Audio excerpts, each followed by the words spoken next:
वेळेला असं असं म्हटलं जातं, की लंघन करताना तुम्ही निसर्गोपचार केंद्रामध्ये जाऊन करायचंय आणि लंघनम परम औषधम म्हणजे लंघन हे सगळ्यात श्रेष्ठ औषध आहे. तुम्हाला कुठलेही रोग झालेले असतील, तर त्याच्यावरती ते लंघन करायचंय.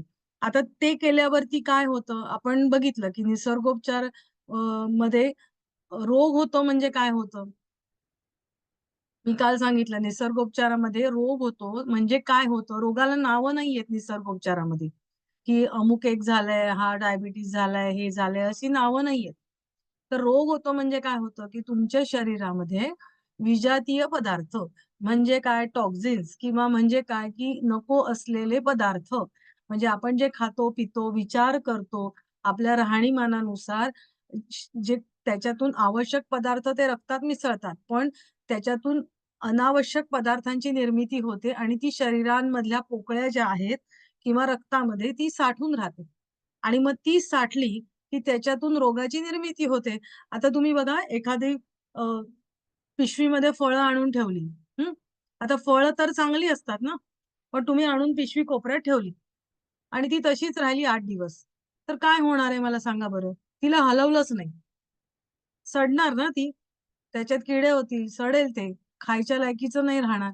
मग तुमच्या शरीरामध्ये आपण जे अन्न खातो, तुम्ही व्यायाम नाही केला, तुम्ही योग्य विचार नाही केलं, तुम्ही म्हणजे आवश्यकतेपेक्षा जास्त खाल्लं किंवा खराब झालेलं अन्न म्हणजे चांगली नाहीये भाजी, जरा वास येतोय तरी खाऊन टाकली किंवा असं म्हणजे जे नको असलेलं शरीराला चांगलं नाहीये असं काही तुम्ही खाल्लं आणि त्याचा खाल्ल्यानंतर सुद्धा तुम्ही जर व्यायाम किंवा या गोष्टी शरीरास आवश्यक नाही घेतल्या, योग्य विश्रांती नाही घेतली, तर मग काय होणार आहे? तर ते शरीरामध्ये हे विजातीय पदार्थ साठून राहतात आणि तुम्हाला ते जिथे साठतात, त्या ठिकाणचे रोग तुम्हाला होतात. मग आता आता समजा ती पिशवी पडली आहे आणि मग तुम्हाला ती नकोय ती घाण, तर तुम्ही काय करणार? ती पिशवी धरता आणि कचऱ्याच्या डब्यात फेकून देता. म्हणजे ती जागा साफ होते. नंतर उरलेली जागा सुद्धा तुम्ही पाण्याने साफ करता, फिनाईलने साफ करता, बरोबर? मग मग शरीराला पण तसं तुम्हाला साफ करायला पाहिजे की नाही? जर तुमच्या शरीरामध्ये घाण आहे, तर ती साफ करायला पाहिजे. मग ती कशी करणार? तर जसं योगामध्ये वेगवेगळ्या षटक्रिया सांगितलेल्या आहेत. आपण उलटी वमन करतो. वेगवेगळे सूत्र नेती, जलनेती म्हणजे सूत्र आपण म्हणजे कापसाचं वस्त्र खाऊन ते नंतर वस्त्रधौती करतो, ते बाहेर काढतो. त्याच्याबरोबर कफ येतो. अशा वेगवेगळ्या क्रिया सांगितलेल्या आहेत. हं, नेती पोटनी एका नाकातून पाणी टाकतात, नाकपुडीतून दुसरीतून येतं. म्हणजे हे तुम्ही बघितलं तर असेलच ना, म्हणजे केलं असेल, नसेल माहीत नाही, पण माहिती तर तुम्हाला असेल. माहिती आहे का सगळ्यांना? हे असं काहीतरी केलं जातं? कारण कोव्हिडच्या काळामध्ये जलनेतीचा व्हिडिओ तर डॉक्टरांनी व्हायरल केला होता. हो की नाही? तसं मग तसंच इथे निसर्गोपचारामध्ये सुद्धा त्यांनी सुद्धा हेच सांगितलं, की तुमच्या शरीरातली घाण आहे, तर ती बाहेर टाका. मग ती कशी? तर त्याचा हा एक प्रकार, की तुम्ही लंघन करा. तुम्ही काही खाल्लं-प्यायलं नाही, तर तुम्हाला उपवास केला तुम्ही योग्य प्रकारे, जसा त्यांनी सांगितलेला आहे तशा प्रकारे, तर मग ही शरीरातली साठलेली घाण आहे, तर ती तुमची हळू निघायला लागते. पण मग गंमत काय होते, की आता तुम्ही ती निघते ना, तर त्यावेळेला अ, पहिला दिवस समजा तुम्ही 3 दिवसाचा उपवास केला. हं. तर पहिल्या दिवशी समजा ठीक आहे, तुम्ही आराम केला, काही खाल्लं नाही, पाणी पिताय. म्हणजे जर आवश्यक असेल तरच पाण्याचा घोट घेतला जातो. आवश्यक नसेल तर तोही नाही घेतला जात किंवा रस दिला जातो. तुम्हाला काय प्रॉब्लेम असेल त्याच्यानुसार. पण मग दुसऱ्या दिवशी काय होतं, दुसऱ्या दिवशी डोकं दुखायला लागतं. प्रत्येकाला वेगळे-वेगळे सिम्प्टम्स दिसतात. कोणाचं डोकं दुखतं, कोणाला उलट्या व्हायला लागतात, कोणाला मळमळतं, कोणाला जुलाबच होतात. म्हणजे असं काही तुम्हाला प्रत्येकाला काहीतरी होत असतं. हे होतं म्हणजे का होतं बरं? का होत असेल असं? सांगा बरं? आपण आहे ना असं एक बोलून आपलं लेक्चर करूया. हो की नाही? म्हणजे मी नुसतं बोलते, तुम्ही ऐकताय असं नको. आणि तुम्हाला माहिती नाहीये म्हणून तर आपण आपण इथे शिकतो की नाही? किंवा एक्स्ट्रा माहिती आपण घेतोय असं म्हणूया. तर तुम्ही पण बोला आणि त्याच्यातून मग आपण आपला विषय समजून घेऊया. हे असं का बरं बाहेर निघत असेल शरीरातून? उलटी होणं. बोला, बोला. लंघन म्हणजे काय मला हीच कन्सेप्ट समजली नाही. लंघन म्हणजे उपवास. ओके. लंघन म्हणजे उपवास. बरोबर? तर मग आता मी जसं म्हटलं, की तो तुमचा दुसऱ्या दिवशी किंवा हे असं तुम्हाला व्हायला लागतं. का बरं होत असेल? कोणी सांगेल का? सुवर्णाताई, विकास, प्रियांका कोण सांगणार? माधुरी, का बरं होत असेल असं सगळं? हॅलो मॅडम, हां. परत एकदा सांगता का? मी म्हटलं, की आपण समजा 3 दिवसाचा उपवास केला. तर पहिल्या हा. दिवशी तुम्ही आराम केला, सगळं झालं. मग दुसऱ्या दिवशी कोणाला डोकं दुखायला लागतं, कोणाला उलटी होते, कोणाला संडासला होतंय, म्हणजे जास्त वेळा जुलाब होतायत किंवा असं काहीतरी सिम्प्टम, कोणाला तापच येतो, अंग गरम होतं, जिभेवरती पांढरा-पांढरा थर येतो, तोंडाला वास येतो, घामाला वास येतो. असं का बरं होत असेल? कारण आपल्या बॉडीला रोजची सवय झालेली असते, की टाईम टू टाईम आहार घेणे वगैरे आणि मग एकदमच आपण बॉडीला रेस्ट द्यायला सुरुवात करतो. म्हणजे चेंजेस होतात आपल्या बॉडीमध्ये त्या काळामध्ये. म्हणून मग प्रत्येकाचं कुणाचं डोकं दुखल, कुणाचं अंग थरथर कापल अशा बाबी होत राहतात. बरोबर आहे. सवय नसते, पण मग हे जे बाहेर पडतं, ते बाहेर पडतं म्हणजे काय, तुमच्या शरीरातली जी घाण आहे ना, ती हळू-हळू बाहेर पडायला लागते. आलं लक्षात? कारण का ती कुठून तरी बाहेर पडणारच ना. तुम्ही शरीराला तुम्ही खात नाही आहात म्हणजे तुम्ही काय करतात? तुम्ही पचन संस्थेला आराम दिला. बरोबर. तुमचं खाणं-पिणं कमी झालंय, खाणं-पिणं घेत नाही आहात म्हणजे तुमची डायजेस्टिव्ह सिस्टम किंवा पचन संस्थेला आराम दिला. हां, मग पचन संस्थेला आराम दिला तर बरं वाटायला पाहिजे ना. पण मग पचन संस्थेला आराम दिला, तर मग शरीराची जी शक्ती आहे, ती पचनासाठी वापरली जाते. बरोबर? आपल्या शरीराच्या प्रत्येक कामासाठी शक्ती लागते की नाही, एनर्जी लागते की नाही? येस बरोबर? मॅम. हां. मग तुम्ही पचनासाठी लागणारी शक्ती तुम्ही काय करता? आज सुट्टीचा दिवस आहे. चला आज मला रविवार आहे, सुट्टी आहे. हां, आज कामावर नाही जायचंय. तर मी काय करेन? मी एक्स्ट्रा काम करेल घरातलं. चला आता येस. दसरा पण आलाय, दिवाळी पण आली आहे. चला खिडक्या साफ करू, चला पडदे धुवायला टाकू. करतो की नाही आपण? म्हणजे घराची साफ-सफाई करतो ना. मग येस. मी एरवी जी कामासाठी जी माझी शक्ती वापरते, ती मी काय करते, एरवी पण घराची साफ होतच असते. असं काही नाही घाणेरड्या घरात राहतो आपण. पण मग आपण ही जास्तीची कामं आहेत, जी साठवून ठेवलेली कामं आहेत, ती करतो की नाही आपण त्या दिवशी? मग शरीर काय करतं? आता चला पचन संस्थेला आराम आहे, मग ती एनर्जी कुठे वापरतं शरीर? चला शरीरातली जी घाण साठलेली आहे तिला बाहेर टाकूया. आलं लक्षात? येतंय का लक्षात? कारण हे कन्सेप्ट समजणं खूप महत्वाचं आहे, की ॲक्चुअल काय होत असतं आपल्या शरीरामध्ये हे आपल्याला कळलं पाहिजे. हं? कारण एवढा आपण कोर्स केला आणि हे म्हणजे काय हेच आपल्याला माहीत नाही, तर काय उपयोग आहे? काहीच उपयोग नाहीये. हं? तर आपण लंघनमध्ये म्हणजे तुम्ही उपवास करता त्यावेळेला हे ज्यावेळेला होतं, आता तुम्ही बघा नवरात्राचे उपवास करत असाल. काही जण एक वेळ जेवतात, फक्त दुपारचं जेवण घेतात, काही संध्याकाळचंच जेवण घेतात. बरोबर? काही जण नुसतं फळांवरती राहतात, काही जण नुसतं पाण्यावरती राहतात. हो की नाही? म्हणजे जेवणावरती तुम्ही कंट्रोल करता. बरोबर आहे की नाही? तर मग हे केल्याने काय होतं, की तुमच्या शरीराची साफ-सफाई होत असते हे करताना. आता तुम्ही खाल्ल्यावरती कमी होणार आहे. जे न खाऊन केलं जातं त्याच्यापेक्षा तुमचा थोडासा कमी फायदा होणार आहे. पण त्याच्यामध्ये तुम्हाला ज्यावेळेला अजिबात खात नाही, त्यावेळेला तुमच्या शरीरामध्ये हे बदल घडत असतात, की त्या पचन संस्थेला आराम दिला जातो आणि ती एनर्जी तुमची वापरली जाते शरीरातली घाण काढायला. एवढं कळलंय? मग ही घाण प्रत्येकाच्या शरीरात वेगवेगळ्या प्रकारे काढली जाते. जिथे-जिथे घाण असेल तिथून ती निघत असते. म्हणजे कोणाची कुठल्या सिस्टममध्ये आहे, कुठल्या संस्थेमध्ये घाण आहे, त्याच्यानुसार ती निघत असते. म्हणजे एरवी तुमच्या घामाला एवढा घाण वास येत नसेल, पण त्यावेळेला इतका घाण वास येतो, की आपल्याच घामाचा वास आपल्याला नकोसा वाटतो. इतका घाण वास येतो. आपल्याच तोंडाचा इतका घाण वास येतो आपल्याला, आपण तर काही खाल्लं पण नाहीये, तरी सुद्धा तो वास येतो. अशा प्रकारचे सगळे सिम्प्टम्स आपल्याला दिसायला लागतात. हं. म्हणजे आपल्या शरीरातले जे ॲसिड्स आहेत, म्हणजे आम्ल आपण ज्याला म्हणतो किंवा विषारी द्रव्य आहे, तर त्याचा साठा झाला की आपल्याला आपल्याला रोग होतो. हं. आणि हे जे विषारी द्रव्य ना, बाहेर फेकण्यासाठी ही जी शक्ती आहे, तर ती उभी राहते आपल्या शरीरामध्ये आणि ते सगळं साफ काम हे करत असतं. आणि मग अशा वेळेला आपल्याला आहाराची काही आवश्यकता नसते. म्हणजे की हे सगळं करण्यासाठी तुम्ही चला मला ताकद पाहिजे म्हणून मी जेवतो, गरज नसते. ही शक्ती जी आहे, ज्याला जीवनशक्ती म्हटलं जातं, चेतनाशक्ती म्हटलं जातं, तीच काम करते आपल्या शरीरातलं किंवा प्राणशक्ती म्हटलं जातं, तर तीच काम करते की हे शरीरातले घाण बाहेर फेकलं जातं. आणि कारण मग अशा वेळेला आपल्याला आहाराची गरज नसते, तर काय होतं मग आपली भूक आपोआपच कमी-कमी व्हायला लागते. म्हणजे सुरुवातीला वाटेल की "अरे, मी काय खाऊया, खाऊया, खाऊया." पण मनावरती कंट्रोल आणला की नाही मला हे करायचंय. तर मग तुमची भूक आहे, तर ती भूक सुद्धा हळू तुमची कमी म्हणजे कमी व्हायला लागते. मग तोंडाला चव येत नाही, असं तुमचं व्हायला लागतं. म्हणजे असं म्हणजे आजार ज्यावेळेला होतात ना, तर त्यावेळेला तुम्हाला या गोष्टी होतात, की जेवणाला चव म्हणजे तोंडाला चव नाहीये किंवा काही नाहीये. असं होतं. आणि ज्यावेळेला तुम्हाला पोट भरलेलं आहे आणि तुम्ही खाल्लं, तर तुम्हाला काय होईल मला सांगा? तेवढं तुम्ही आनंदाने म्हणजे त्याचा आस्वाद घेऊ शकता का? भरल्या पोटी आपल्याला छान-छान बटाटा वड्याचा वास आला. तेवढं बरं वाटतं का मला सांगा? नाही वाटत ना.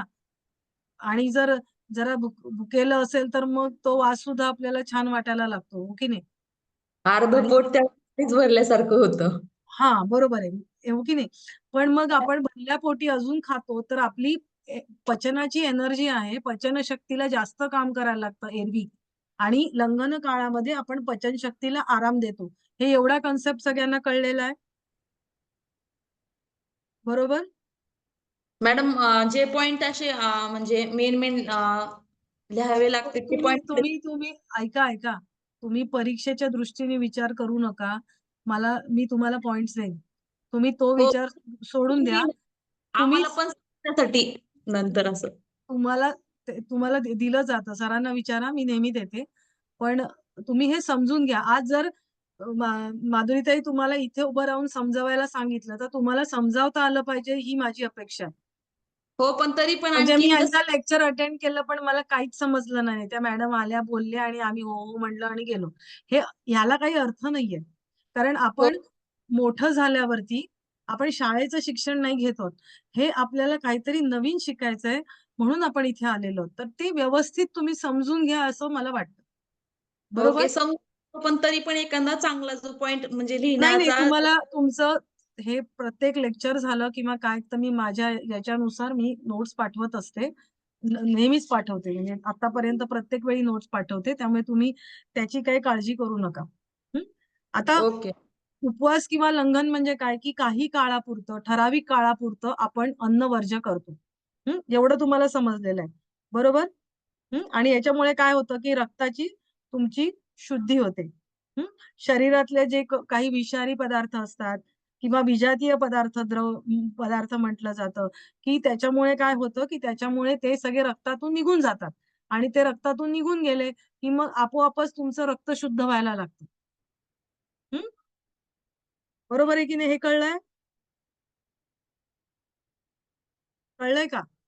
आता मला एक सांगा, मी जसं आधी म्हटलं, की काल मी म्हटलं, की आपण आजारी असेल, तर लहान मुलांना किंवा आपण घरच्यांना पण आजारी आहे, तर बाबा तू खा, की तुला बरं वाटेल. अजून ताकद येईल आपण असं म्हणतो. पण आजारी पडलात तुम्हाला ताप आलाय, आता प्रत्येकाला ताप तर येऊन गेलेलाच आहे. मग ताप येऊन गेलेला असताना, ताप आलेला असताना, ताप आहे तुम्हाला, तर त्यावेळेला तुम्हाला खावंसं वाटतं का? खावंसं वाटतं का? नाही. नाही. नाही. कितीही आवडीचा पदार्थ दिला तरी खावासा नाही वाटत. नाही का वाटत. का बरं नाही वाटत? कारण का तुम्हाला आपलं शरीर सांगत असतं, की हे नकोय मला आता. हे घेऊन मला काही तेवढं बरं वाटणार नाहीये. बरोबर? म्हणजे ही हो. शरीराने दिलेली हाक असते, की तू नको खाऊस. कारण ते आतमध्ये घेतल्यावरती तुला अजून बरं नाही वाटणार आहे. बरोबर? तर अशा प्रकारे म्हणजे हे शरीर आपल्याला सांगत असतं आणि मग ते आपण शरीराचं ऐकायचं असतं आणि अशा वेळेला तुम्ही काही न खाणं-पिणं हेच योग्य असतं. तुम्ही जर काही नाही खाल्लत, गरम पाणी प्यायलात, गरम नाही कोमट पाणी प्यायलात, तर तुम्हाला लवकर तुम्ही बरे होता. बरोबर आहे? म्हणजे म्हणून म्हटलंय, की एखादा आजार झाला तर तुम्ही कमी खाल्लं किंवा नाही खाल्लं, तर तुम्ही त्याच्यातून लवकर बरे व्हाल. सर्दी पडसं तर सगळ्यांना होतं. बरोबर? झालेलं आहे. म्हणजे असं काही नाही, कोणी व्यक्ती नाही, की मला बाबा माहीत नाहीये सर्दी पडसं काय. हं. तुमचा घसा त्याच्यामध्ये दुखायला लागतो, अंग तापायला लागतं, डोकं दुखायला लागतं सर्दीने. म्हणजे वेगवेगळे सिम्पटम्स, कधी नाक व्हायला लागतं, कधी शिंका यायला लागतात. मग अशा वेळेला आपल्याला अन्न खावंसं वाटतं का? नाही. काहीतरी गरम पाणी प्यावंसं वाटतं का? घसा कारण प्यायल्यावरती आतमध्ये शेकला जातो आणि बरं वाटतं. मग अशा वेळेला सुद्धा तुम्ही जर अन्न नाही घेतलं, तर तुमची ती सर्दी लवकर बरी होते. बरोबर. म्हणजे म्हणून म्हटलेलं आहे, की छोटे-मोठे आजार तुम्ही स्वतःच्या आयुष्यामध्ये आता तुम्ही हे शिकता आहात ना, तर करून बघा. आपल्यापुरतं, लोकांना नाही सांगायचं. आपल्यापुरतं आपण करून बघायचं, की बाबा मी एक दिवस नाही खात. नाही सर्दी झाली, नाही काही खायचं-प्यायचं. आता बघा पावसाळा संपलाय, उन्हाळा सुरू झालाय, तर खूप जणांना सर्दी-बिर्दी झालेलं दिसतं आपल्याला. कारण पावसाळ्यात जो साठलेला छातीतला कफ वगैरे असतो, तो सगळा बाहेर पडतो. आणि मग सगळ्यांना ते ह्या काळामध्ये होतं काही काळापुरतं सर्दी-पडसं. पण डॉक्टरांची औषधं लगेच सिनारेस्ट औषधी गोळी घेतात, डॉक्टरांकडे जातात. तर गरज नसते. तुम्ही वाफ घ्या, तुम्ही काही गरम पाणी प्या, तर तुम्हाला बरं वाटायला लागतं. हं. तर म्हणजे अशा प्रकारे जर आपण अ, लंघनाचा आपण वापर केला, तर आपल्याला लवकर रोग बरे व्हायला मदत होते. हं. आणि त्याच्यामुळे आताच्या काळामध्ये ना निसर्गोपचार केंद्र किंवा आयुर्वेदामध्ये ह्या सगळ्या गोष्टींचा वापर केला जातो आणि तेवढा अवेअरनेस आलाय. नाहीतर आता तुमच्यासारखे नाहीतर लोकं का बरं किंवा माझ्यासारखेही का निसर्गोपचाराचं शिकायला गेले असते? कुठे माहिती होतं? आजी आपली काहीतरी सांगायची, आई सांगायची ते आपण ऐकायचो. पण आता अजून आपण त्याच्याबद्दल जाणून घेतो. त्याच्या थेरपींबद्दल जाणून घेतो. त्याचे उपयोग काय होतात ते जाणून घेतो. कोणी कुठून त्याचा उगम झालाय ह्या सगळ्या गोष्टी आपण जाणून घेतो. बरोबर? म्हणजे त्याचा अवेअरनेस त्याचा वाढायला लागलाय, की निसर्गोपचाराचं सामर्थ्य काय आहे? की ते आपण आत्मसात केलं, तर आपल्याला काय आयुष्यात बदल होणार आहे, हे लोकांना आता कळायला लागलंय आणि म्हणून त्याच्याकडे लोक जास्तीत जास्त वळताना आपल्याला दिसून येतात. हं. तर तज्ञांच्या मते लंघन किंवा उपवास ही सर्वव्यापी, सर्वशक्तिमान अशी एक नैसर्गिक पद्धत आहे.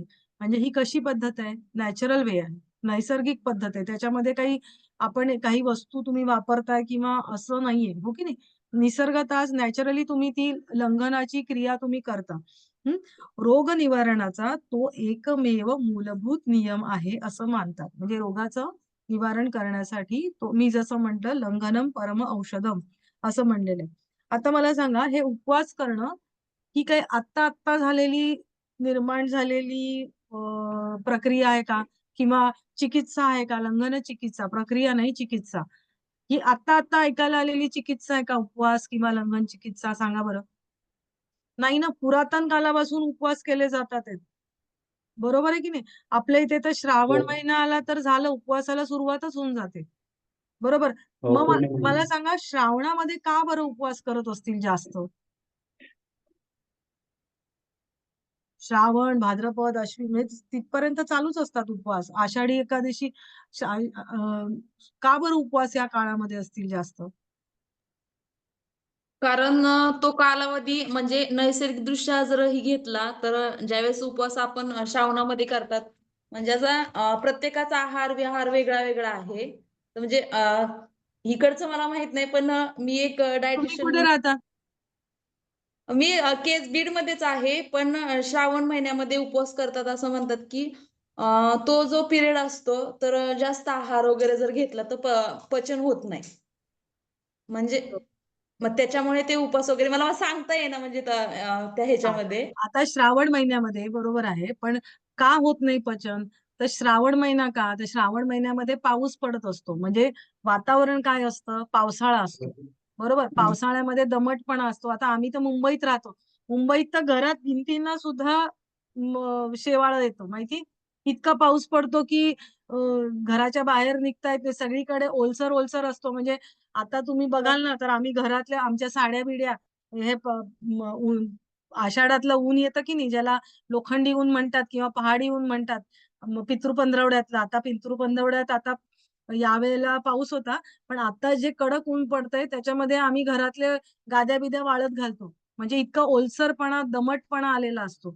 तर तुम्ही कुठेही भारतामध्ये जिथे पाऊस पडतो तुम्ही गेलात, तर पावसाळ्यामध्ये तुमची पचनशक्ती वीक झालेली असते. बरोबर? पावसाळी वातावरणामुळे. आणि मग अशा वेळेला जर पचनशक्ती तुमची वीक झालीये, तर मग अशा वेळेला तुम्ही खूप पोट भरून खाल्लं तर तुम्हाला ते पचणार आहे का? नाही पचणार. मग त्याच्यामुळे अनेक रोगांची निर्मिती पावसाळ्यामुळे सुद्धा आपण ऊन नसतं. बरोबर? मग अशा वेळेला अनेक रोगांची निर्मिती होण्याची शक्यता असते. मग अशा वेळेला तुम्ही तुमच्या आहारावरती जर कंट्रोल ठेवला, तर निश्चित तुम्हाला रोगांपासून तुम्ही लांब राहता. मग अशा वेळेला एखाद्याला सांगितलं, की "तू खाऊ नकोस." तर कोण खाईल असं करेल का? नाही करत.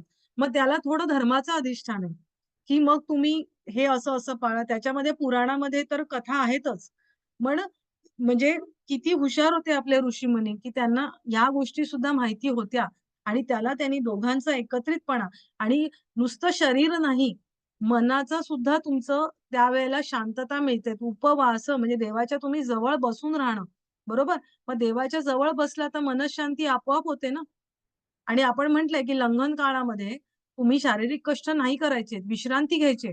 मग उपवास काळामध्ये तुम्ही जर बघितलं, तर काय करायला सांगितलेलं असतं? देवाची माळ जपा सांगितलेलं असतं. ग्रंथांचं वाचन करा सांगितलेलं असतं. बरोबर आहे? म्हणजे तुम्ही त्या गोष्टीमध्येच तुम्ही तुमचं मन रमवायचंय. शारीरिक कष्ट करायला सांगितलेले नाहीयेत. म्हणजे अशा प्रकारे त्याला धार्मिक अधिष्ठान पण आहे. हं, लंघनाला. म्हणजे आणि हे प्रत्येक तुम्ही जर बघितलं, तर हे प्रत्येक धर्मामध्ये सांगितलेलं आहे. म्हणजे नुसतंच हिंदू धर्मामध्ये सांगितलेलं नाहीये, की मुसलमान याच्यामध्ये रोजे करतात. बरोबर? बौद्ध धर्मामध्ये, जैन धर्मामध्ये सुद्धा उपवास पर्युषण काळ असतो. बरोबर? तर हे प्रत्येक धर्मामध्ये उपवास ही संकल्पना आहेच. आणि ही याच्यातूनच आलेली आहे, की तुमची नुसती शरीर नाही, तर मनाची पण शुद्धी, चित्ताची शुद्धी होत असते. म्हणजे आपण आता हळू शरीराकडून मनाकडे, मनाकडून मनाचा अजून आतला गाभा, चित्ताची शुद्धी सुद्धा होत असते. शरीर आणि मन दोघांवरती रंगनाने परिणाम होत असतो. आलं लक्षात?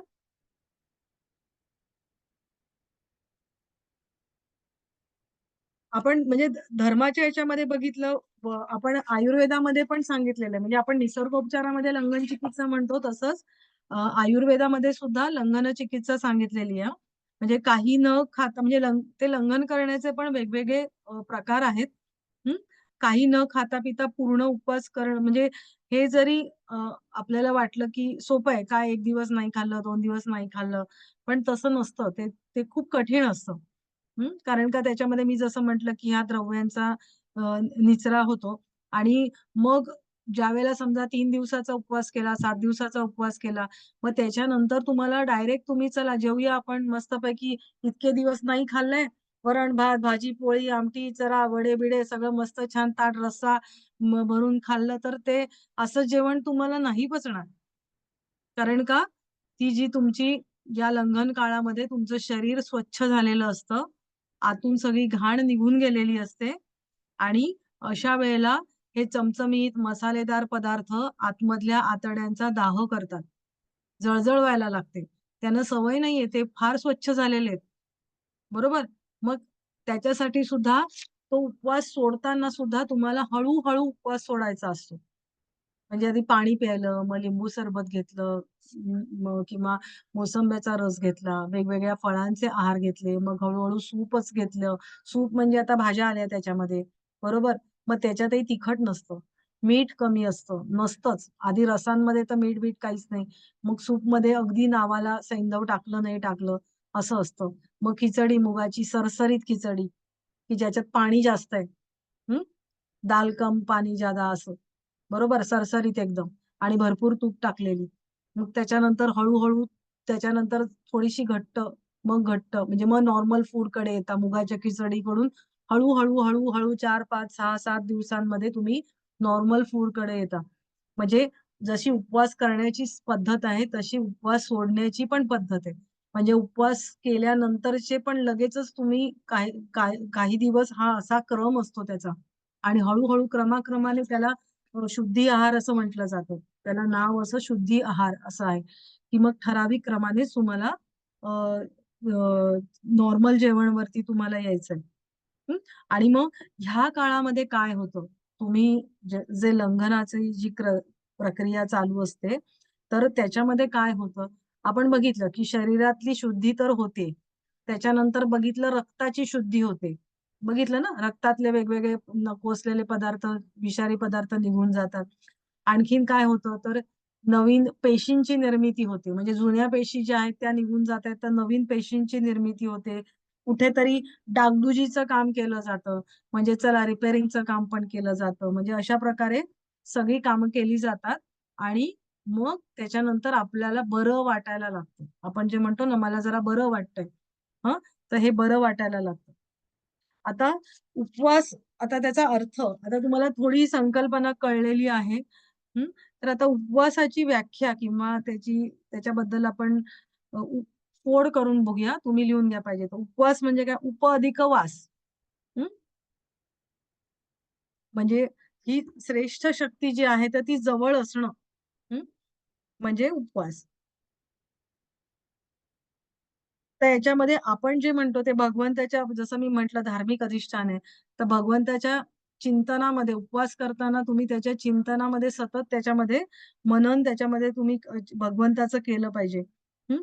आणि हे करताना म्हणजे आता तुम्ही शारीरिकदृष्ट्या न खाणं हे बघितलं. मग मनाचं काय? मनाचं पण काहीतरी असलं पाहिजे की नाही? तर तुमच्या मनाची शुद्धी होणार आहे.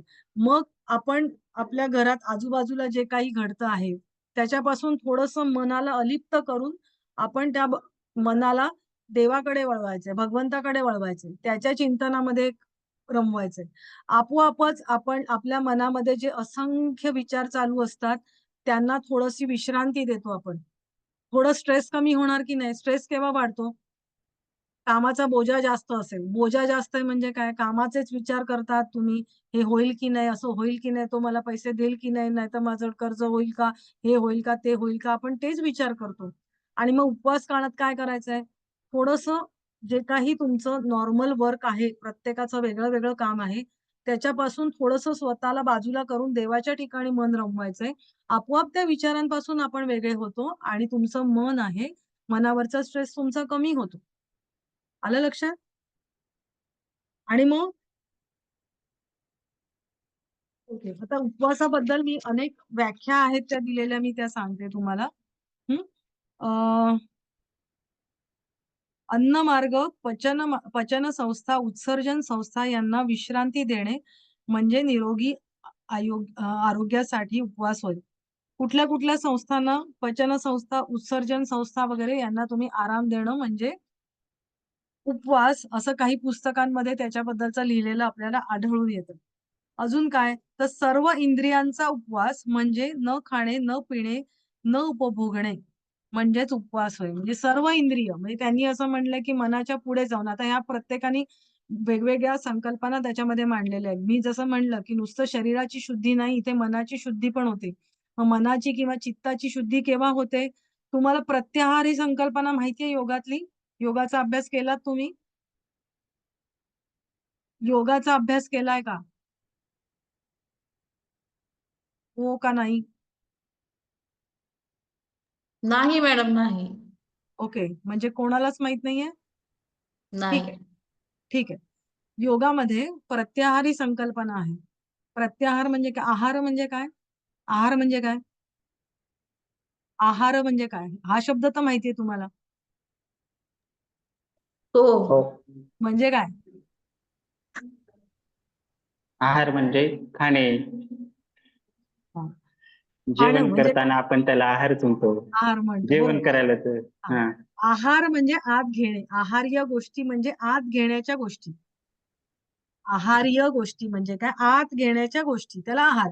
मग जेवताना तुम्ही तोंडानी आत घेता म्हणून त्याला आपण आहार म्हणतो. आहार. बरोबर? आत घेण्याच्या गोष्टी तो आहार. बरोबर? मग डोळ्यांनी तुम्ही आत घेता. काय घेता? तुम्ही जे बघता ते आत घेता ना. कानाचा आहार काय आहे? ऐकणं. ऐकणे, नाही. त्वचेचा आहार काय आहे? स्पर्श. स्पर्श, नाकाचा आहार काय आहे? गंध घेणं. बरोबर? म्हणजे हा तुमचा पंचेंद्रियाचा आहार आहे. तोंडाचा आहार आपण आपण जेवणाला आपण आहार म्हणतो. पण हं. जेवताना ज्या गोष्टी आत घेतो त्याला आपण आहार असं म्हटलेलं आहे. बरोबर? आणि हो. प्रत्याहार ही संकल्पना आहे. प्रति म्हणजे आपण कुठलीही गोष्ट न करणं त्याला प्रतिशब्द लावलेला आहे. प्रतिरोध म्हणजे नको. बरोबर? तसं प्रत्याहार म्हणजे काय? जे आत घेतोय त्याला बंद करणं. हां. म्हणजे प्रत्याहार. कानाने ऐकायचं, कानावर हात ठेवले ऐकत नाहीये. डोळे बंद केले बघत नाहीये. बरोबर? त्याला प्रत्याहार असं म्हटलं जातं. आणि हे ज्यावेळेला होतं, त्यावेळेला काय होतं बरं? आपलं मन त्याच्यापासून तुटतं की नाही मला सांगा बरं. डोळे बंद केले. आता तुम्ही माझ्याकडे स्क्रीन बघता आहात. डोळे बंद केल्यावरती थोड्या वेळासाठी तरी तुम्ही काही बघत नाही आहात ना? मग नाही. तुमचं तुमचं मन तिथे राहतं का जे बघतायत त्याच्याकडे? नाही ना? थोडा वेळ तरी तुम्ही काही क्षणासाठी तुटता ना तिथे. बरोबर आहे की नाही? येस बरोबर मॅम. आहे? मग हे हे असं जर केलं बरोबर. तर तुमची चित्ताची शुद्धी होते. हे असं जर केलं तर तुमची चित्ताची शुद्धी मेडिटेशन करता प्रत्येक जण ध्यान तर सगळ्यांना माहितीये? हो. ध्यान सगळ्यांना माहितीये? मग ध्यानामध्ये काय हो करतो? आहे. डोळे बंद करतो, एका ठिकाणी बसतो, आपल्या श्वासावरती हो. लक्ष केंद्रित करतो किंवा भ्रूमध्यामध्ये बघतो किंवा हृदयामध्ये बघतो. हो की नाही? कुठेही तुम्ही जे काही शिकला असाल तसं. वेगवेगळ्या प्रकारे प्रत्येक जण ध्यान करत असतं. हो की नाही? मग हे ध्यान करताना काय करता तुम्ही? बाकीच्या विषयांपासून तुमचं लक्ष तोडता आणि एकाच ठिकाणी कुठेतरी तुमच्या लक्षाला नेता. म्हणजे तुमचं आतली जाणीव आहे, ती जाणीवेला तुम्ही नेता. बरोबर? हे हो. करता की नाही? हो. मग हे करताना करतो. तुमचं मन एकाग्र होतं आणि तुम्ही इतर विषयांपासून तुटता. इतर विचार तुमचे येतात का मनामध्ये? तेव्हा नाही येत. थोड्या वेळासाठी नाही. नाही येत, परत येतात, पण मग कमी येतात. हो की नाही? म्हणजे एकसारखे जे येत असतात ते हळू-हळू, हळू-हळू, कमी होतात. एकदम येत नाही असं काय आपण काय साधू संत नाही आहोत. पण कमी तरी होतात थोड्या वेळापुरते. मग ह्या ज्या गोष्टी आहेत, तर ह्या इंद्रियांचा उपवास या काळामध्ये होतो. मला हे समजावून सांगायचंय, की तुम्ही ज्यावेळेला काही खात-पीत नाही आहात, तुम्ही विश्रांती घेत आहात, मग आपोआप तुमची इंद्रिय थंडावली आहेत की नाही? तुम्ही हो. काही ऐकत मग यावेळेला तुम्ही आपोआप अंतर्मुख व्हायला लागतात. म्हणजे मनाची शुद्धी पण होते आणि शरीराची शुद्धी पण होते. आलं लक्षात? हो. म्हणजे किती सूक्ष्म विचार या गोष्टीमागे आहे. हं? बरोबर? आता उपवास म्हणजे काय? विराम किंवा विश्रांती. आता ही पण व्याख्या केलेली आहे. उपवास हा पापक्षालनाचा उत्तम मार्ग आहे, असे गौतम म्हणजे आपले गौतम बुद्ध आहे त्यांनी धर्मसुत्तामध्ये सांगितलेले आहे. म्हणजे त्यांनी त्यांचं जे धर्मसत्ता हे आहे ग्रंथ त्याच्यामध्ये त्यांनी सांगितलंय, की उपवास हा पापक्षालनाचा मार्ग आहे. कारण तुम्ही बघा, पापक्षालन केव्हा होतं? तुम्ही ज्यावेळेला स्वतःच्या कृतीकडे बघता त्यावेळेला. स्वतःच्या कृतीकडे बघायला तुम्हाला शांत बसायला पाहिजे ना एका ठिकाणी. मी काय वागलो? मी एखाद्याला वाईट बोललोय, तर बाबा मी हे नाही करायला पाहिजे. मग मी आता हे नाही करणार. म्हणजे स्वतःची स्वतः चूक आपल्याला उमगते. म्हणून त्यांनी म्हटलेलं आहे, की हे लंघन काळामध्ये ह्या सगळ्या गोष्टी आपल्याला होऊ शकतात. हं. आणि मग जसं मी म्हटलेलं, की हे लंघन म्हणजे आयुर्वेदामध्ये त्याला लंघन हा शब्द आहे. हं. आपण एरवी त्याला उपवास असं म्हणतो. हं. तर अ, आता त्याच्यातूनच वेगवेगळे प्रकार त्याचे लंघनाचे आपण म्हणू म्हणू शकू, की वेगवेगळे प्रकार आपण त्याच्यात सांगता येईल, की निराहार. आता निराहार म्हणजे काय असेल सांगा बरं? शब्दावरून सांगा. म्हणजे तुमचंही तुम्हाला लिहिता येईल. निराहार म्हणजे काय? निराहार म्हणजे उपवासच. नीर म्हणजे काय? म्हणजे काहीच नाही. पाणी पाणी नाही, पाणी पिऊन पाणी. नीर नीर म्हणजे म्हणजे काय? नीर डोसं माहिती आहे? नीर म्हणजे पाणी. हां, पाणी. हं. किंवा त्याचा असाही अर्थ होतो, की आहार न घेता सुद्धा काही जण अर्थ करतात किंवा पाणी घेऊन उपवास म्हणजे आहार नाही घ्यायचा, पाणी घेऊन उपवास करू शकता. आता निरंकार म्हणजे काय? न काय हां, म्हणजे फक्त पाणी आणि काहीच खायचं नाही. हां, निरंकार मग घन घन सॉलिड घन स्वरूपामधला आहार जो आहे तो घ्यायचा नाहीये. घन स्वरूपात सॉलिड जे फूड आहे आपण जे म्हणतो ते तुम्ही खायचं नाहीये. हं. लिक्विड मग रसाहार म्हणजे काय? की फळं, भाज्या इत्यादींचा जो रस आहे, तर तो आहार या स्वरूपात घ्यायचा. फळं, भाज्या त्यांचा रस. रस. फळांचा रस किंवा भाज्यांचा रस. आलं लक्षात? रसाहार. त्याच्यानंतर फलाहार. फलाहार म्हणजे काय? फलाहार म्हणजे काय? नुसती फळं. हां, म्हणजे फळांचा आहार घ्यायचा आणि दुग्धाहार म्हणजे काय? दूध. दूध दूध घेणे. दूध आणि दुधाचे पदार्थ. पण आता दुग्धाहार वगैरे आता या नंतरच्या संकल्पना खूप त्याच्यामध्ये आल्यात. दुग्धाहार घ्यायचा वगैरे, वगैरे. पण आपल्याकडे लंघन म्हटल्यावरती रसाहार किंवा याच्यापर्यंतच निरंकार किंवा पाणी पिऊन किंवा अजिबात अशा प्रकारेच त्याच्यामध्ये असतो आणि काही-काहींना तक्र उपवास म्हणजे ताकावरती पण ठेवलं जातं. म्हणजे ज्याच्या जसे रोग असेल त्याच्यानुसार त्यांना ती चिकित्सा त्यांना दिली जाते. हं. आता म्हणजे आपण त्याचे प्रकार बघितले. आता ते ऐतिहासिक पार्श्वभूमी म्हणजे त्याचा अर्थ बघितला, त्याचे प्रकार बघितले, ती संकल्पना काय आहे, त्याचा परिणाम कसा-कसा घडून येतो ते बघितलं. आता इतिहासामध्ये आपण म्हणजे त्या रूढी परंपरापासून आपण बघितलं, की कुठल्या-कुठल्या वेगवेगळ्या धर्मांमध्ये आपण बघितलं उपवास आहेत. हं. आपल्या याच्यामध्ये पौराणिक ग्रंथांमध्ये सुद्धा उपवासाचं वर्णन आलेलं दिसतं, की अमुक-अमुक उपवास करायचा आहे हा. वैष्णव ग्रंथ आहे तर त्याच्यामध्ये पण दिलेलं आहे, की उपवास केला तर विष्णू प्रसन्न होतो किंवा अशा प्रकारचे उल्लेख आपल्याला आढळतात. हं.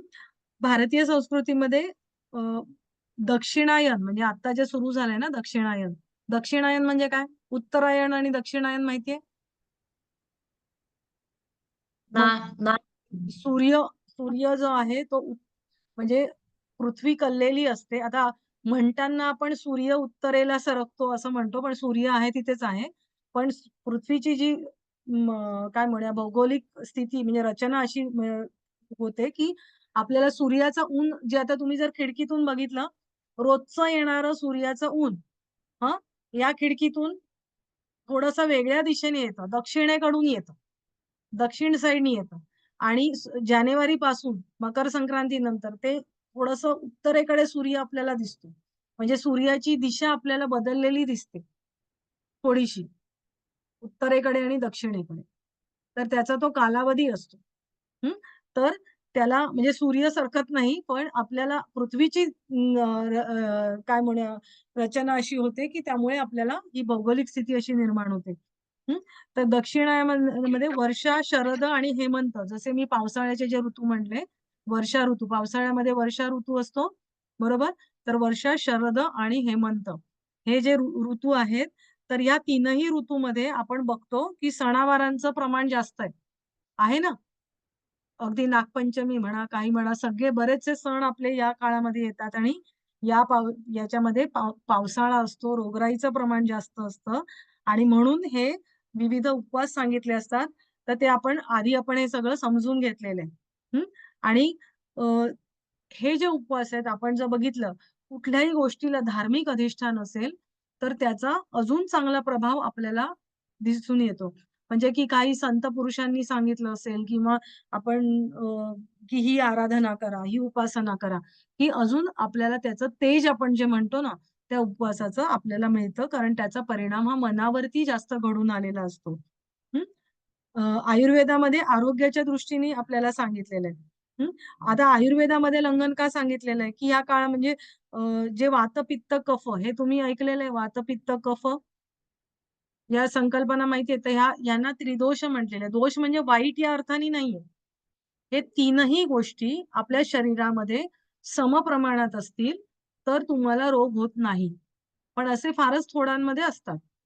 तर त्याचं प्रमाण कमी जास्त झालं म्हणजे एखादा दोष आपण जो मराठीमध्ये दोष या अर्थाने वापरतो तसा दोष याचा अर्थ नाहीये हा. हं. तर त्याचं प्रमाण आधिक्य झालं तर ते रोग आपल्याला झालेले दिसून येतात. आणि मग अशा वेळेला ज्या गोष्टी नाही खायच्या, त्या आपण खाल्ल्या, तर आपल्याला अजून त्रास होऊ शकतो. आणि एरवी सुद्धा आपण ज्या नाही गोष्टी त्या खाल्ल्या, तर मग काय होतं, की आपल्याला रोगाची निर्मिती झालेली आपल्याला दिसून येते. आणि मग अशा वेळेला लंघन करणं हा एक उपाय त्यांनी सांगितलेला आहे. आता आपल्या शरीरामध्ये 72,000 नाड्या आहेत. किती नाड्या आहेत? असं म्हटलं जातं. योगशास्त्रामध्ये असं म्हटलं जातं. वेगवेगळी न नंबर्स सांगितलेले आहेत. पण नॉर्मली आपल्या शरीरामध्ये 72,000 नाड्या ज्या आहेत अशा त्याचं वहन होत असतं. या नाड्यांमधून प्राणशक्तीचं वहन होत असतं असं म्हटलं जातं. आणि ज्यावेळेला आपण जे अपथ्यकर म्हणजे ज्या गोष्टी नाही खायच्या आहेत, असा जर तुम्ही आहार घेतला, तर काय होतं? मगाशी जसं मी म्हटलं, तसं ह्या नाड्यांमध्ये दूषित पदार्थ या साठायला लागतात. हं. आणि आपल्याला जे आपण खाल्ल्यानंतर काय होतं? डायजेशन झाल्यानंतर काय होतं बरं? सांगा बरं, काय होतं? तुम्ही अन्न खाल्लं, त्याचं पचन झालं. मग त्याच्यानंतर काय होतं? त्या अन्नाचं काय होतं? रक्तात रूपांतर. अन्नाचा रस तयार होतो आणि तो रस प्रत्येक अन्न आपण वेगवेगळं जे प्रकार खातो त्याचे प्रत्येकाचे वेगवेगळे घटक तयार होतात. त्याला अन्नरस म्हणूया आणि हे अन्नरस रक्तामध्ये मिसळतात आणि रक्तामार्फत प्रत्येक ऑर्गनकडे जातात आणि त्या ऑर्गनना कार्य करण्यासाठी जी ताकद पाहिजे असते, जी एनर्जी पाहिजे असते ते त्यांना पुरवत असतात. बरोबर आहे की नाही? मग जर तुम्ही नको असलेले अपथ्यकर म्हणजे नको असलेले पदार्थ किंवा जास्त पदार्थ खाल्ले, तर मग ते अन्नरस आहे, तर ते काय होतात, तर ते हे म्हणजे विजातीय पदार्थ किंवा आपण विषारी किंवा अनिष्ट घटक म्हणूया, की त्याच्यानी त्या भरून जातात आणि मग काय होतं या नाड्यांमध्ये, ह्या प्राणशक्तीचा संचार करणाऱ्या नाड्या आहेत, तर त्याच्यामध्ये ह्या साठून राहतात आणि शक्तीचा संचार त्याच्यातून कमी होतो आणि तुम्हाला व्याधी निर्माण होतात. आलं लक्षात? म्हणजे व्याधी निर्माण होण्याच्या संकल्पना ह्या लक्षात आल्या? आल्या का? की नाही गोंधळ झाला? एखाद्या रोगाची निर्मिती का होते? हे मी सांगण्याचा प्रयत्न करते. तुम्ही ज्यावेळेला अन्न खाल्लात आणि अपथ्यकर म्हणजे नको असलेले पदार्थ खाल्ले किंवा जास्तीचे पदार्थ खाल्ले, की शरीरास ते आवश्यक नाहीयेत. बरोबर? मग त्याचं जे रूपांतर होणार आहे, तर ते शरीराला आवश्यक नाहीये, तरी त्याचं रूपांतर होणारच आहे. मग ते कुठे मिसळणार आहे? ते रक्तातच मिसळणार आहे. मग ते नको आहे, तर मग ते कुठेतरी ते साठून राहणार ना. बरोबर? ते साठून राहणार कुठेतरी. मग कुठेतरी जर साठून राहिलं, तर आता तुम्ही बेसिनमध्ये तुम्ही टाकला कचरा, ओटा साफ केला तोही टाकला, सगळा टाकला, तर त्या भोकामध्ये सगळा कचरा साठून राहिला. वरून पाणी जाईल का? एरवी तुम्ही धुता ते जातं ना पाणी. पण आवश्यकतेपेक्षा जास्तीची घाण त्याच्यामध्ये साठली, तर जाईल का पाणी? नाही जाणार. मग तसंच आपल्या शरीराचं आहे ना. एरवी तुम्ही आवश्यक खाता-पिता होतोय प्राणशक्तीचा संचार. पण नको असलेलं जास्तीचं किंवा नको असलेलं खाताय, अडकून राहिलं ते घाण. मग प्राणशक्तीचा संचार होईल का? नाही होणार. जसं बेसिनमध्ये ते साठून राहिलं, घाण वास येणार आहे. तरी तुम्ही साफ नाही केलं, तर काय होणार आहे? पाणी उपसून बाहेर येईल ना ते. घाण पाणी बाहेर येईल सगळं. तिथे किती घाण येईल, हो की नाही? तसंच शरीराचं पण आहे. त्याचा निचरा नाही झाला, अनावश्यक तुम्ही साठवून ठेवलं, तर तुम्हाला रोग होणारच आहेत. कारण ते शरीरात साठून राहतं. आलं लक्षात? आणि मग रोग हो. निर्माण होतात. ते जिथे राहतात साठलेले, तिथे रोग निर्माण होतात. आणि मग हे उपवासाने या घटकांचा निचरा व्हायला लागतो. उपवास ज्यावेळेला करता तुम्ही, त्यावेळेला निचरा व्हायला लागतो. आणि मग निचरा व्हायला लागला की काय होतं? निचरा होणं म्हणजे काय? साफ होतं. मग साफ झाल्यानंतर काय होतं? प्राणवायूचा संचार किंवा प्राणशक्तीचा संचार जो आहे, तो चांगल्या प्रकारे व्हायला लागतो. हे येतंय लक्षात? हो मॅडम येते. बरोबर. आता उपवासाला दुसरा एक शब्द व्रत असाही केला जातो. हं. व्रत किंवा आपण घेतला वसा टाकू नका किंवा वसा असा शब्द पण आपल्याला काही ठिकाणी आढळून येतो. तर एक व्रत सांगितलं म्हणजे चांद्रायण व्रत असं सांगितलं जातं. चांद्रायण व्रत म्हणजे काय? आता चांद्रायणमध्ये चंद्र शब्द आहे, हो की नाही?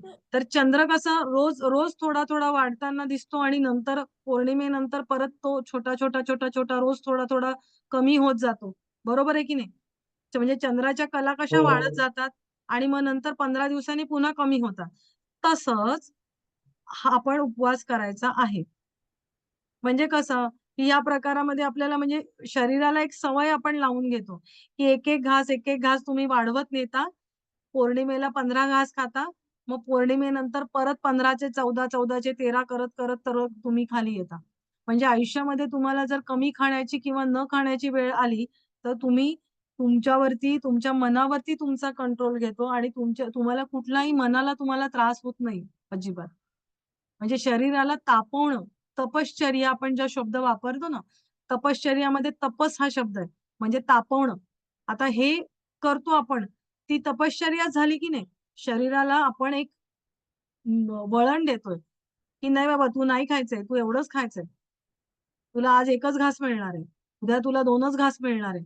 मग तुमच्या शरीरावरती तुम्ही कंट्रोल आणता, तसंच तुमच्या मनावरती सुद्धा कंट्रोल आणतात. अशा प्रकारची अनेक व्रतं आपल्या धर्मामध्ये सांगितलेली आपल्याला दिसून येतात. आषाढी एकादशीचं व्रत असतं, महाशिवरात्रीचं, हरतालिका, रामनवमी म्हणजे अशा वेगवेगळ्या ग्रंथांमध्ये उपवासाचं वेगवेगळं स्थान किंवा महत्व आपल्याला सांगितलेलं आहे आणि ते तपाचरण जे योगामध्ये म्हटलंय त्याच्यामध्ये त्याला खूप महत्व दिलेलं आहे उपवास करण्याला. कारण त्याच्याने तुमच्या मनावरचा कंट्रोल वाढतो.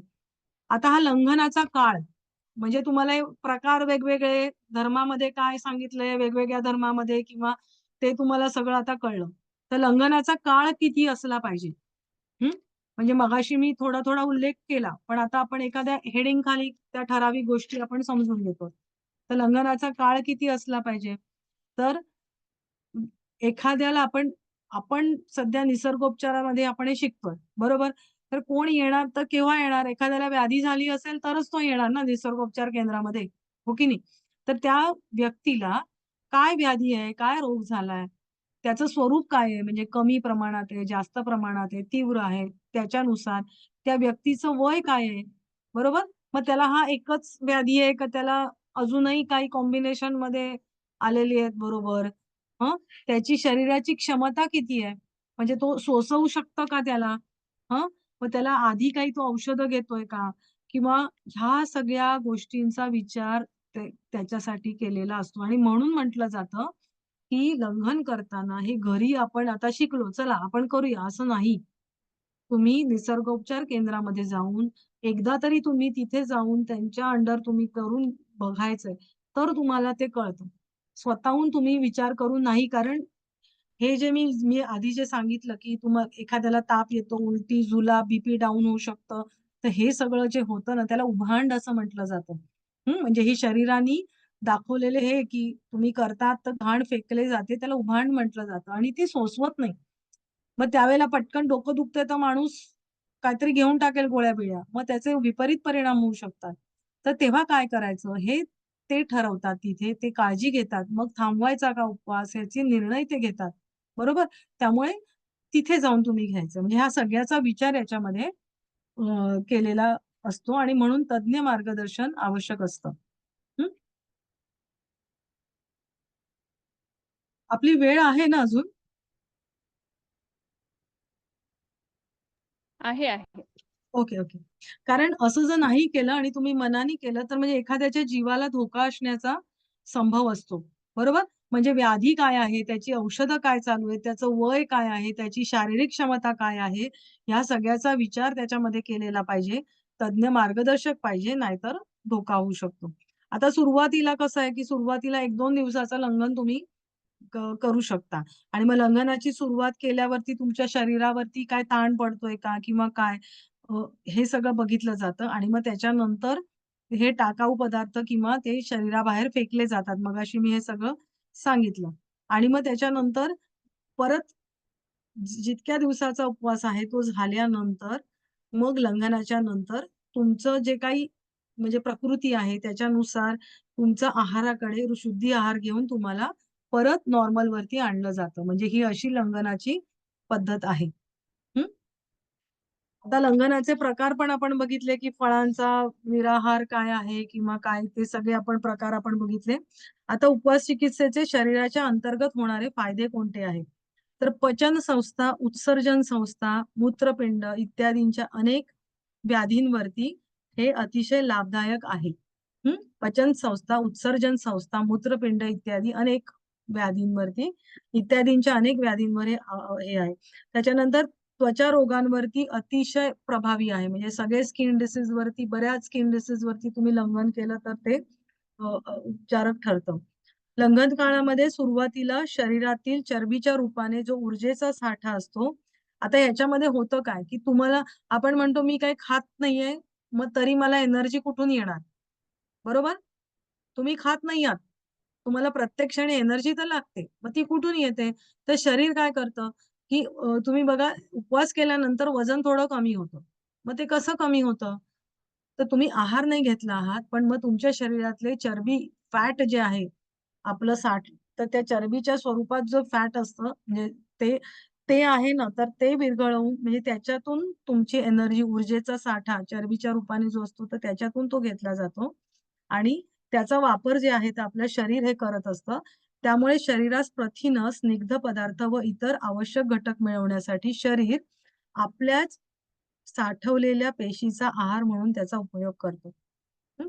शरीरातील मेंदू, मज्जातंतू, हृदय इत्यादी महत्वाच्या अवयवातील निरोगी पेशींचे लंघन काळामध्ये नाश होत नाही. म्हणजे आपण जर म्हटलं, जर मी खात-पीत नाहीये, तर मग मेंदूच्या पेशी आहेत, ह्या पेशी आहेत, तर त्या मरून जातील का? त्यांना काही त्रास होईल का? तर असं नाहीये. तर त्यांचा नाश होत नाही आणि हेच लंघनाच्या प्रभावाचे रहस्य आहे. म्हणजे त्याच्यातलं हे मुख्य गुण हीच आहे, की त्यांचा काही नाश होत नाहीये आणि त्याच्यामुळे स्थूलता, लठ्ठपणा, मेद कमी होण्यास मदत होते. वाढलेले वजनही कमी होते. त्यामुळे शरीरास हलकेपणा जाणवतो. बरेच जण वजन कमी करण्यासाठी निसर्गोपचार केंद्रामध्ये जातात. 15 दिवस, महिनाभर राहतात आणि त्याच्यानंतर ते वजन कमी करतात. पण त्याच्यानंतर तुम्ही ज्यावेळेला नॉर्मल लाईफमध्ये येतात, त्यावेळेला तुमचं आहार-विहार हा तुम्ही थोडा सीमित करायचा आहे किंवा डॉक्टरी सल्ल्यांच्या नुसार करायचा आहे, की मग तुम्हाला त्याचा निश्चित फायदा होऊ शकतो. ओके. मॅडम हां, विचारा. जे लोक हे करतात उपोषण, तर मग त्यांना सुद्धा ते सोडताना किंवा सोडल्यानंतरचे पुढचे काही दिवस निसर्गोपचाराचीच घ्यावं लागते का? तुम्ही मला सांगा, उपोषण सोडताना ते काय करतात? ज्यूस पितात. हो, मग ज्यूस पितात ना? डायरेक्ट खातात का? नाही. आणि तुम्ही नाही. बघा, उपोषणाला बसलेले असतात, डॉक्टर-बिक्टर येतात ना, त्यांना काही व्हायला नको म्हणून. म्हणजे होण्याची शक्यता तर असते की नाही? हो. मग हे जर तिथे शक्य आहे, तर आपण उपवास करतो त्यावेळेला ते होऊ शकतं आणि म्हणूनच काळजीपूर्वक करायला पाहिजे. कारण आणि त्याची सवय नसते ना आपल्याला.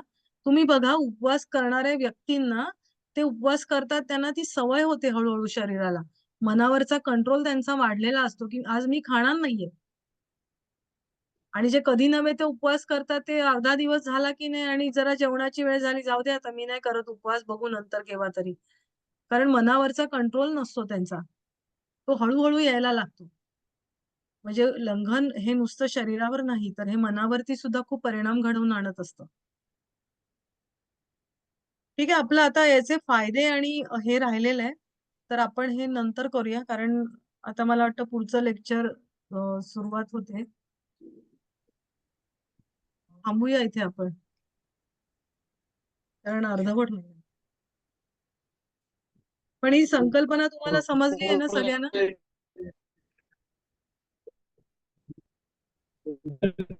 हरी हरी